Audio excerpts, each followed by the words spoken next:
All right. And so I think we're live, and I'm calling this my CNN, Fox, MSNBC, whatever your flavor is. This is the version that we're doing today, where we are up close and personal. And so today we're thrilled again to have Taryn on our Tea Talks. She was so inspiring at the last talk about a month ago. We're going to post a link in the chat in a second, so you can watch the original story of Taryn. She'll go into a little bit of it today, but we're just so happy to have her because we're going to talk about the science behind her disease. And because we're talking about the science behind her disease, we're our own scientist, Peter, who, for those who watch Tea Talks, they'll always see Peter in the feed because he's always there asking questions. So welcome, Taryn, and welcome, Peter. And I also want to add a little tidbit too that, we're thinking about, Sarah and I are rolling around this idea about making a couple of tea talks now and then a little bit more science oriented. So I'm excited to do that. And I'm excited to put a little science spin on this as well. So absolutely inspired by Taryn's story. So I'm interested in hearing more. Taryn, we're going to turn it over to you just to give us, again, we're going to put the original Tea Talk with Taryn's entire story about, how she got diagnosed and what all that happened led up to it. But we're just going to have Taryn just describe her particular cancer today, and then we're going to go into the science behind it. So Taryn, we're going to turn it over to you. Sure. Thanks for having me. Yeah, so I am really excited to talk about this because I think I'll do a brief recap of what my cancer is, because I think it kind of plays into the science behind cancer and why I wanted to kind of go down that path when I myself got diagnosed. I wanted to get like in the weeds of what was happening in my body. So in 2019, they found a 2-centimeter tumor on my uterine cervix, so inside my uterus on the other side of the cervix. And it turned out it was a very, very rare cancer called high-grade small cell neuroendocrine carcinoma, which is a mouthful. And I always say the full name because that's part of the science behind cancer, is understanding the exact cancer that you have, because understanding the exact cancer you have is key to fighting that cancer. So when I first got diagnosed, my oncology team was very worried. And we called my very first oncologist Dr. Doom and Gloom because she, from the beginning, was kind of ringing the alarm bells and was very serious about, we have to get you into surgery in the next 5 days. We have to take everything out, your uterus, your ovaries, your fallopian tubes, everything has to come out because you have this very rare aggressive cancer. I didn't have a lot of times to make decisions, and they told me not to Google my cancer. Well, I, really didn't follow that advice for very long. A lot of my friends are doctors. They started sending me papers from like the few experts that there are on this cancer. And that's when I just saw written in black and white, the prognosis rate, which was 7% at stage 3, which is what I ended up being, and 0% at stage 4. Now, that data was very limited because, again, it's a rare cancer, fewer than 200 cases per year. It's a zebra disease. And what that means is that with those low prognosis rates, that was with surgery, aggressive radical surgery, chemotherapy, concurrent radiation, and brachytherapy. And so I just remember looking at my oncology team and thinking, well, the treatment's not working. Like, I don't know if you guys have seen these stats, but the treatment's not working. And they knew that the issue with neuroendocrine cancer was recurrence. And for people in the cancer world, recurrence is when, your cancer comes back. But really, it's that your cancer never left in the first place. It means you have micro disease, you have residual disease, and whatever treatment you went through, it didn't quite get it all, even if it's not showing up on a scan. And I knew that was the danger of the cancer I had. I knew that my odds of survival were very, very, very low, even with all of that aggressive treatment. And I thought, there's got to be something else I can do. I wanted to, quote unquote, give myself an edge.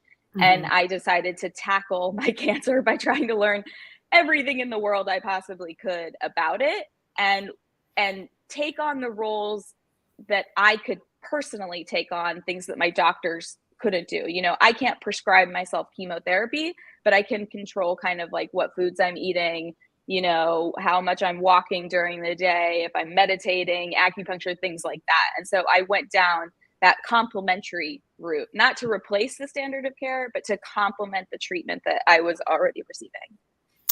All right. Thank you so much for that overview. And Taryn, you know, I would just wanted to say at the onset, you know, we discussed this before we came on, that we are not giving medical advice. Okay. We are not giving medical advice. This is Taryn's journey and how she navigated her journey. So this is not meant to give anyone medical advice. We're not here to say all the alternate treatments work. This is Taryn's journey. Okay. So Peter, do you have a question for Taryn?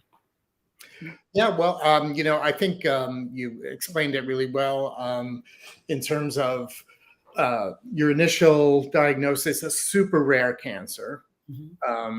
So there probably wasn't a lot of population-based studies that could really give you an accurate picture of what your survival was going to be. But, you know, the data that was available was obviously really bad. So, you know, I like the fact that even in the previous talk, you brought up the fact that you wanted to do everything that you could do. And your oncologist, I think it was, that was so supportive in saying that, you know, hey, you know, some people are going to survive this cancer, and why can't that be you? So I was really inspired by that statement. But, you know, and like Sharon said too, you know, everybody's different, but, you know, of course we're saying, you know, don't not listen to your doctors, but everybody's different. I mean, there are people that are going to hear the word cancer and they're going to be like, I want to do everything I can possibly do to fight this. And then there are other people that are saying, oh, you know, if I have this advanced cancer that there's no survival for, it's like, you're not going to be putting all these toxins into my body to, you know, ruin any quality of life that I have left to live. So that's a really important point. But, you know, what it's important to note is that you did everything that was like the best possible treatment that you could possibly do, which was the surgery. Just correct me if I'm wrong. The surgery, the chemotherapy, the concurrent chemoradiotherapy, and also brachytherapy, which is like another type of radiotherapy, I'm pretty sure, right? Yes. So it's important to know that, you know, you didn't really get into the integrative side of things until all of that was completed. Because I know things that you were talking about, like vitamin C, is like a direct contraindication because it's an antioxidant. And the way that radiation works, the way that chemotherapy works, it's oxidation. So, you know, you're defeating the purpose of getting the chemotherapy, which was held to go through, you know, by taking this. So always, of course, I would say the most important thing too is, one, get educated about your cancer, get educated about your treatment. It's important to know why you're doing this treatment. And you know, the role of the chemotherapy and the radiotherapy is to kill those, like you said, those last residuals, in case, you know, one cancer cell that gets away is one that can grow back later. So the purpose of this, what we call adjuvant therapy, is to eradicate any of that microscopic disease that might have gotten away. And another important point to make is, if you are taking any supplements, if you have started taking any supplements, you need to tell your doctor about this. You need to tell your oncologist about this, anybody that, and make sure that they are aware of that in case there are any contraindications. Yeah, and that's a really good point. And I think we can back up and kind of maybe educate people on like what cancer is, because I know when I first got diagnosed, I knew what cancer was, in that like people get cancer, and I had heard, oh, somebody gets breast cancer, somebody gets lung cancer, somebody gets colon cancer.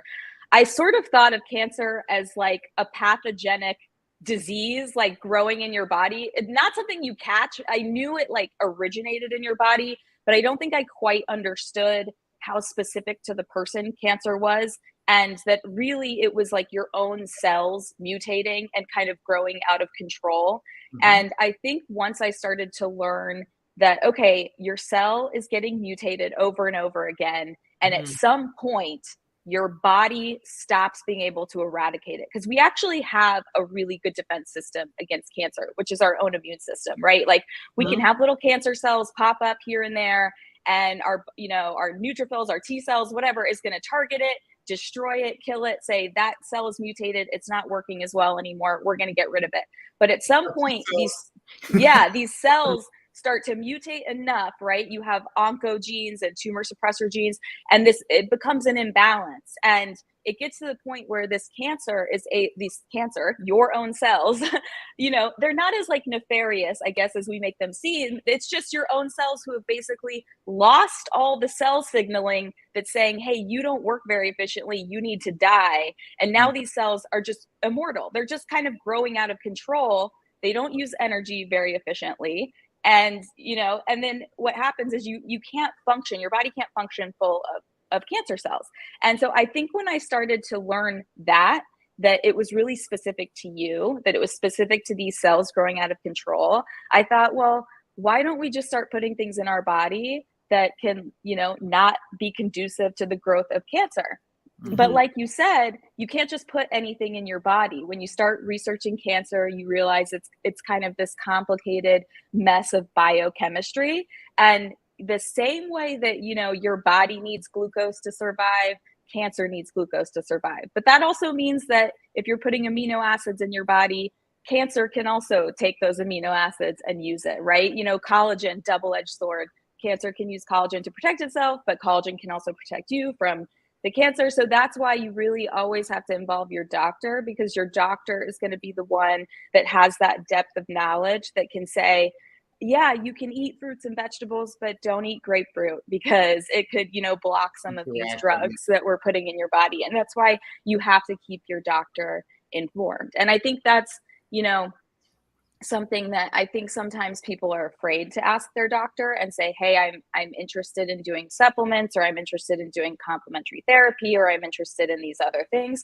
And they're afraid that their oncologist is going to just shut them down. And that does happen sometimes, but I think it's okay for people to, be brave and rip the Band-Aid off and talk to your doctor. And oftentimes you have a team of oncologists, and, you can get opinions from all your oncologists. You don't just have to get an opinion from one oncologist. But that helped me a lot in my journey, was just understanding like what exactly cancer was, which is these mutated cells that are immortal in your body. Something that Peter said earlier about your vitamin C infusion. Peter, it's so important. Doctors really miss opportunities. I remember when I was going through radiation and they told me, stop taking your vitamins, stop taking your multivitamins.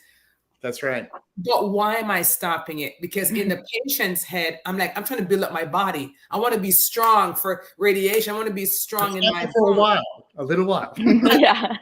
But Peter explained it like just on the call just now, saying, because it's actually going against the radiation treatment, right?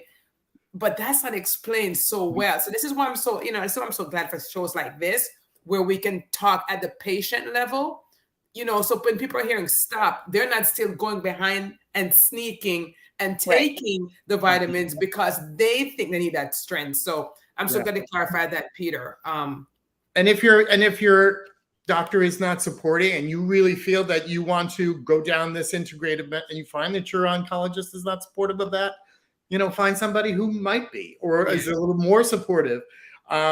There's nothing wrong with that. As I said to Julia when my wife also had breast cancer and was going through this, I said this a lot and she really liked it. It's like, nobody's got a gun to your head. Nobody says that you have to do something. And she's like, well, what do you mean? She's like, don't we want to do everything that we can? But it's like, no, it's your body. It's your, you can decide not to, do what is the recommended standard of care. That's your choice. But I just like people to understand that, and also understand. I think it's great the way you learned about your cancer. That's a luxury that not a lot of patients have in the face of a diagnosis. They're overwhelmed. There's so much information. It's so complicated.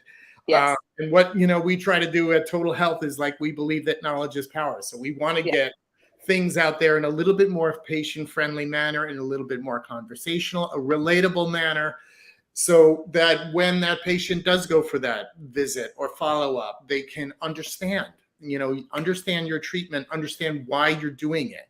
And I think even Sharon, you said, that what I was on with my wife last week, or explaining her treatment. And Sharon, you were like, they didn't really explain that to me very well.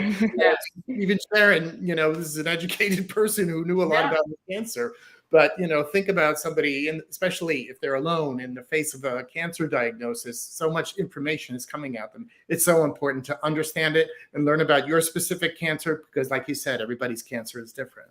Yes. Yeah. And I just want to add to that. When I started going through chemo and radiation, because I had, dove into this world of integrative oncology, and I, was reading about all these different supplements that you can take that can, quote unquote, kill cancer cells or support your body or support your immune system. And I was just sending my oncologist like study after study, being like, I want to take this, I want to take this, I want to take this.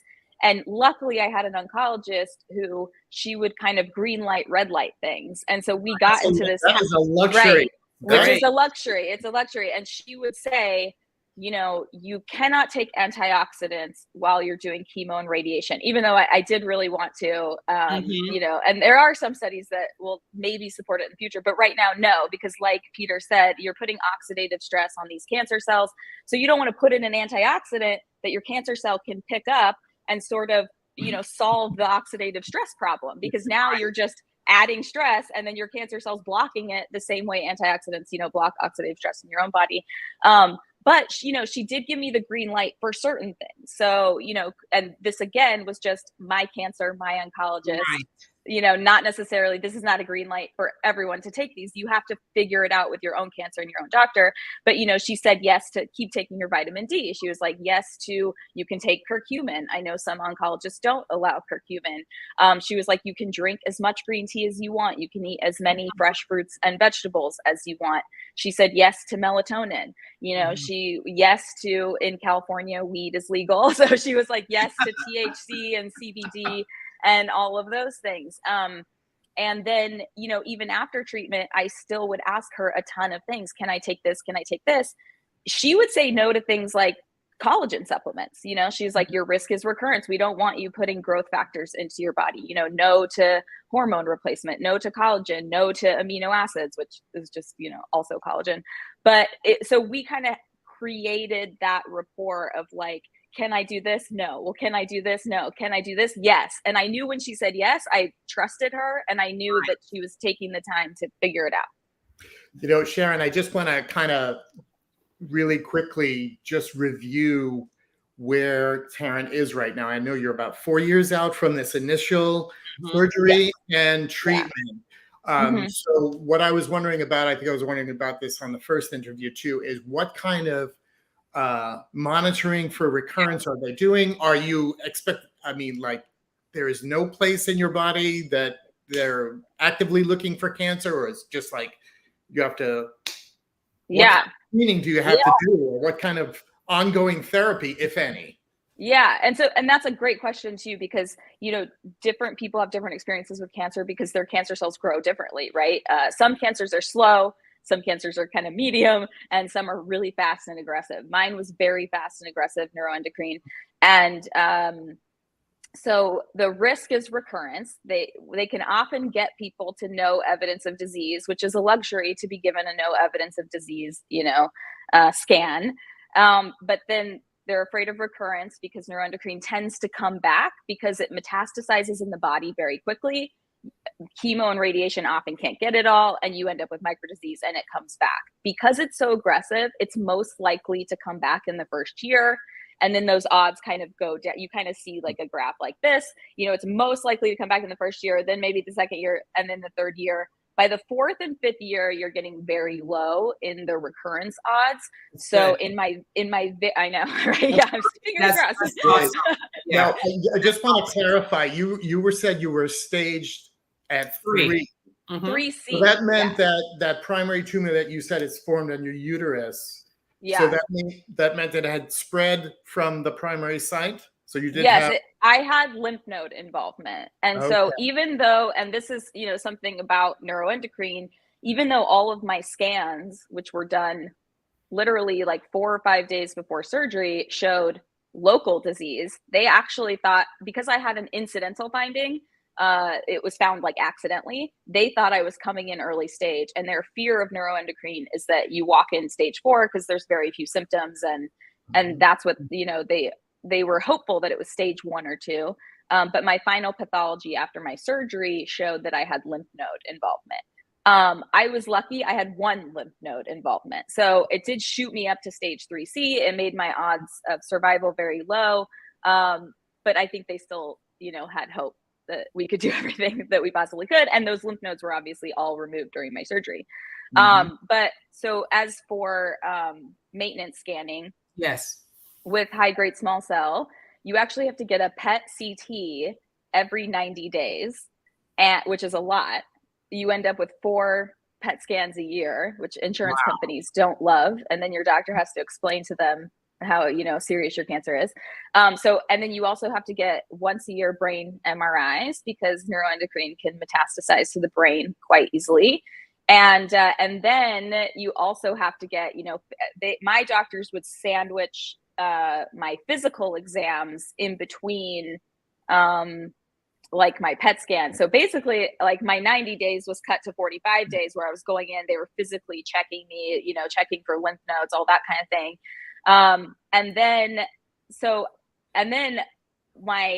Because I asked my oncologist, I was like, what are these circulating tumor cell tests? I was very lucky that I had an oncologist that was like, let me look into it. She used a test called Signatera for her stage 4 breast cancer patients.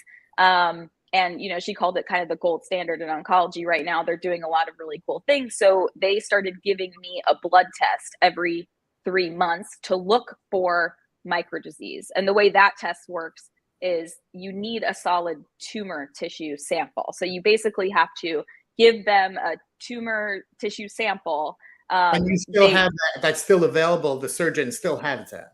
Yeah. So, you know, from they kept all my tissue you know, because they had the slides from doing the pathology. So they were able to give some of that tissue over to Signatera. And it was years later. It was like a year and a half later. They still had it. They were able to give it to Signatera, luckily. They map the like genetics of your cancer, and then they look for like that. Yeah. Huh? It's like a fingerprint for your Yes, exactly. So yes, it's very exactly. sensitive assay. I'm So, familiar yeah. with it. But that's so great. Yeah, because my next question was going to be, how are you managing all that scanning? But I'm assuming that you're just doing the blood test now. You're not doing the scanning. Right. So around the 2-year mark, my oncologists were like, okay, now that I was getting 3 or 4 PET scans a year. And then around the year and a half, 2-year mark, they sort of started spacing it out a little bit more. Instead of every 3 months, it was like every 5 months. So I was it was like this weird schedule. And now once I got past year 3, they are now putting 6 or 7 months in between my scans. So I still get a yearly brain MRI. And I get like 1 or 2 PET scans a year. But now my team is like, the risk of radiation is actually higher than the risk of cancer in your case. So really, yeah. Wow.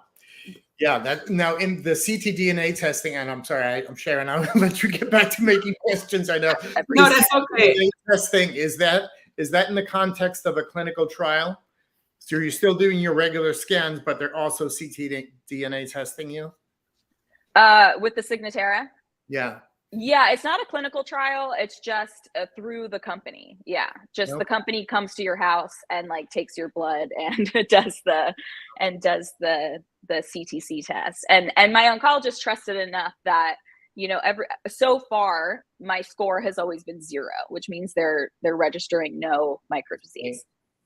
I want to take a couple comments, and then I want to ask you too, Taryn, as you're talking, I'm thinking to myself, right? Because, you know, you're so positive, you know, you were positive the last time too. And so I want to ask you, how do you remain this positive with all these tests, all these things? So, because I think that's a big part of survivorship is the anxiety, my God. The anxiety, the scan. If you're having in your first year 4 scans a year, that's 4 times when you're expecting the unexpected, correct? So Yeah. we'll talk to you about how you manage that anxiety. But Sarah was saying, you can imagine how people who have low health literacy challenges to having PTO or are, you know, so they can't get time off, or are underinsured, have such terrible outcomes. Yeah. We ask patients to be their own advocates, but we don't take into account that everyone's baseline is not equal. You know, for example, when you talk about your particular disease and how complicated it is, and you are lucky to have a great oncologist who, you know, allows you to ask questions and red light and green light and stuff. Think about, this is the reason we talk about disparities in care. Think about the outcomes of the majority of people who just a quarter as informed as you are. Yeah. So that person would not be here on Tea Talks with us. And we're so grateful that you're here. And through this medium, we can hopefully encourage and, you know, educate and inform other patients. And I think Sarah was tagging someone else. If you aren't already working with Taryn to, you know, to educate patients on the part of ctDNA, you have to. So maybe Sarah will get with you afterwards, but she was tagging some other people in the medical field. But talk to us a little bit, because Peter knows this too. His wife is also a survivor, and the whole aspect of scan anxiety. You know, I just had my 6-month scan right after Julia's 6-month scan, which is Peter's wife. And, you know, I had to be talked through mine a little bit by Sarah, like, all right, this is probably what's going to happen. And so, you know, this is my second set of scans post-cancer. So, you know, you have PTSD feeling, and you're having it much more frequently than maybe the average at this point. So how do you mentally prepare? And because you have that positive attitude, and you said in the first interview, you said that you chose to believe that you would be in the 7%. Yeah. Those who survive this. So you've been making those decisions and choices, you know, from 5 years ago. So how do you keep that up? Because we all would like to know. It's tough. I don't want to sugarcoat it. You know, it's one thing. I think it's one thing to believe in yourself, and every day you can live your life and be like, okay, I'm gonna get my green smoothie and get my green salad, and I'm doing my high dose IVC, and I'm doing my ozone treatments, and I'm doing my acupuncture, and I have access to all of these things, and I'm gonna do it, and I'm gonna be in the 7%. And if you ask my husband, what am I like on scan days? I'm a mess. I'm anxious. I'm crying. I'm scared. I'm terrified. You can't help it, because there's that little tiny voice in the back of your head that goes, well, what if? Like, what if you're not able to beat this like you thought you were? You know, you start doubting yourself, and you're and you start, those numbers really start to get into your head about, like, well, what makes you so special? Like, why do you get to be in the 7%? And why do you get to do this? And I think that is really difficult. I mean, my first brain MRI, I literally hard cried, bawled. You know, the LA is 2 hours from me. So for 2 hours, you know, my mom's like driving me home from this brain MRI, and I'm just bawling my eyes out, because I'm thinking to myself, like, what if this is it? Like, what if this is the time the other shoe drops? What if you get the news that, like, you have a lesion, or they see something in your liver, or it's gone to your bones? And I think that's what every cancer patient has to go through, whether your odds are 10% or 90%. I mean, I know people with prognosis rates of like 80% of people survive, or 90%. Well, nobody wants to be in the 10% on that end either. It's terrifying, no matter what your prognosis rate is. And at the end of the day, what are prognosis rates? It's just, they collected data for 10 years, and they looked at different treatments, and like, it's different scenarios. And like you said, health disparities of people not having access to care, not having, you know, health insurance, not having to keep working, you know, whatever it is. And so you just never know. And it's really the worst feeling in the world. Like, that's all I can say. So it's like, if you are a patient, if you are going through it, it's the worst feeling. Well, I appreciate you sharing that and being so honest, because I think sometimes, Peter, when, you know, survivors, you know, we're here and we're showing the best face, right? We're showing the best face forward, but it's so, and then there's someone who's watching and they're not feeling as how we're showing up, right? And they're not feeling like Taryn or Julia being on your show last week, or me being on Tea Talks 3 times a week, looking positive. We're so like, oh my God. I think it was another guest that used the word toxic positivity. You know, video of, the cancer survivors walking around, like just being all Yes. positive and dancing, it's just like, sometimes that's not the best thing to see because, the struggle is real, the anxiety is real. It's absolutely. The struggle is real. And I wanted to ask Taryn that question because in Taryn's case, like Taryn said, there's some cancers where you're 90%, you're 95%, but you're still worried. But Taryn was 7%, and so Taryn's here. And so I wanted to know, what are you doing? But I'm glad you're honest because we need those cry days and we need those. Peter knows we always say this. We need those spouses, right? Yeah.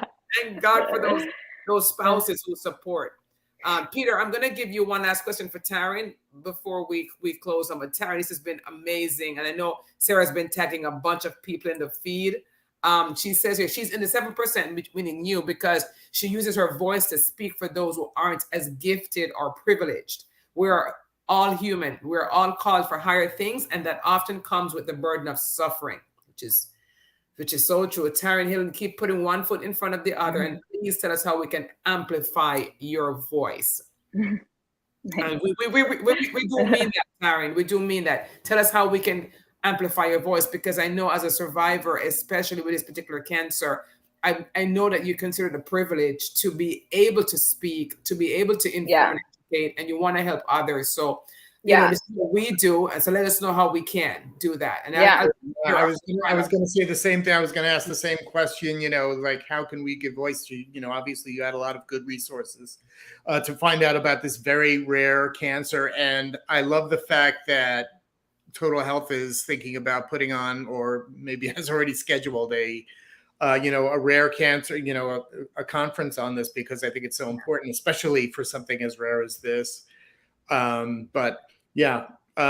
So anything that we can do to raise your voice, to any of these resources that you have, or, integrative medicine, good information sources that you found, that we would love to amplify for you and for others that may not have that luxury of all the access that you had. Yeah, well, I think I'm a really big advocate of integrative oncology. I do think it is the future of oncology. It's,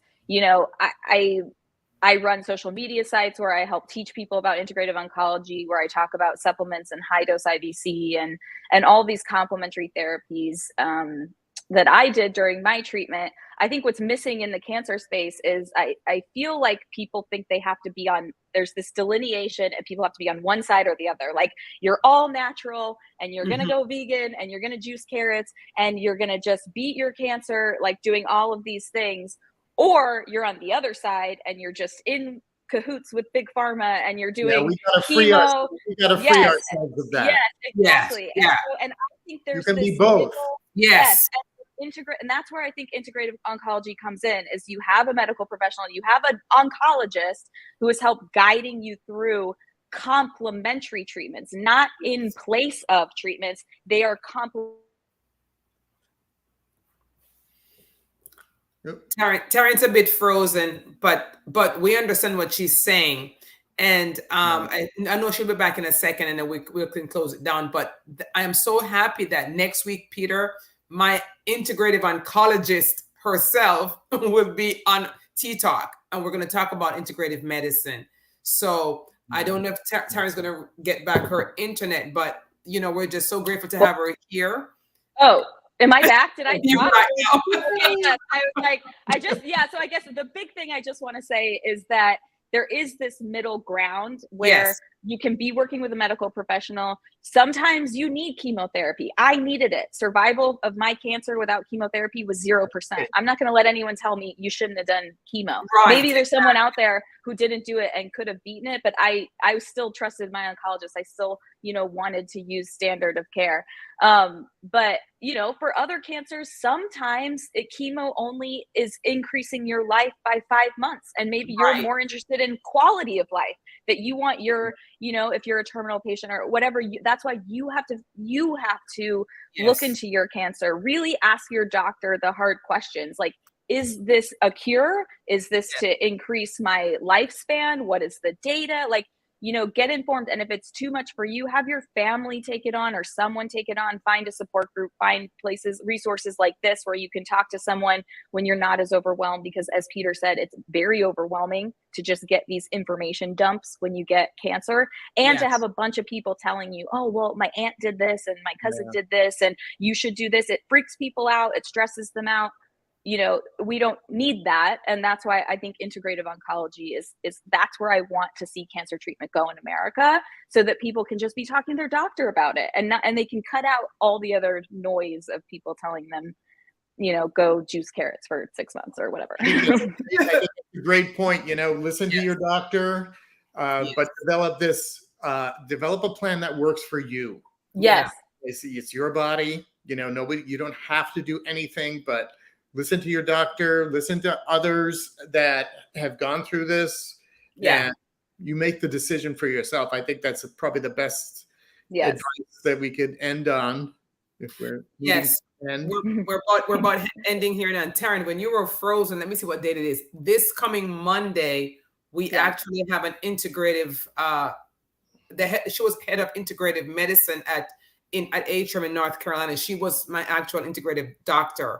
Cool. So she's going to be on T-Talk, so we can ask her a bunch of these questions. She was amazing. That would be amazing. And someone by the name of Megan said they just read your Huffington Post article. So get a second opinion. Get that second opinion. Get the second opinion. Don't let your doctor schluff you off if you think something's really wrong. That could be a whole other episode.